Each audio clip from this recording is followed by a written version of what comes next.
ওরে আল্লাহর বান্দা, বিপদ আসবে, সাহায্য আমার দরবারে চাও ধৈর্য আর নামাজের মাধ্যমে। নামাজ শেষ হওয়ার আগে দেখবা বিপদ আর নাই। আল্লাহর বান্দা জবাব পেয়ে দ্রুত গতিতে নামাজে হাজির হয়ে গেল।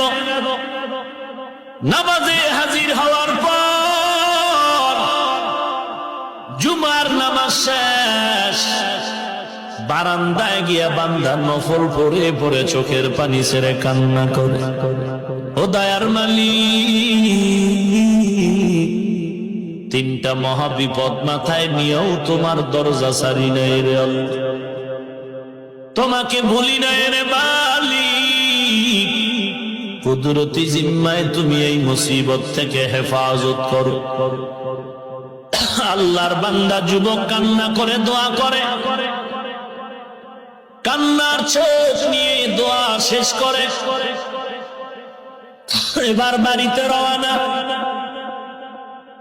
আল্লাহর বান্দা যুবক বাড়িতে রওনা হয়ে যাওয়ার পরে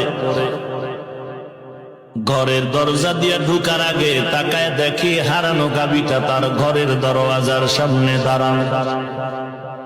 নাউজুবিল্লাহ বলবেন, আরো জোরে বলেন। या इलाही तू मेरा माबूद है, या इलाही तू मेरा माशूक है, या इलाही तू मेरा सत्तार है, या इलाही तू मेरा गफ्फार है। আল্লাহর বান্দা শুকর আদায় করেন। গাভীটা দেখিয়া ঘরের মধ্যে সালাম দিয়ে ঢুকেছে।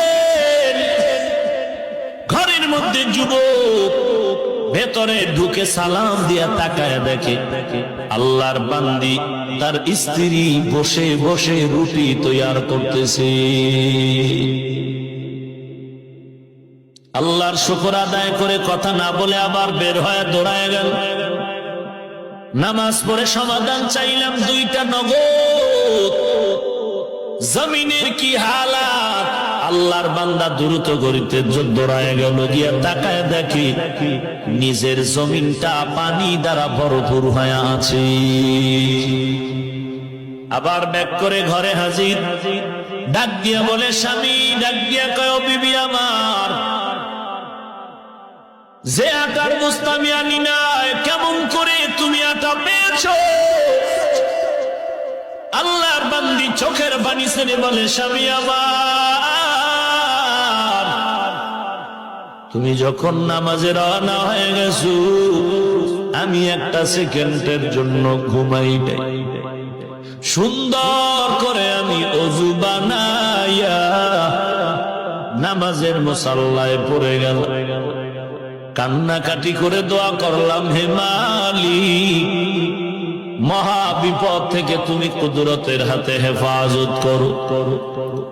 তোমার বান্দা আল্লাহকে ভুলে নাই, তোমার ওয়াদা যেই বান্দা তোমাকে ভুলবে না, তুমিও সেই বান্দাকে ভুলবা না।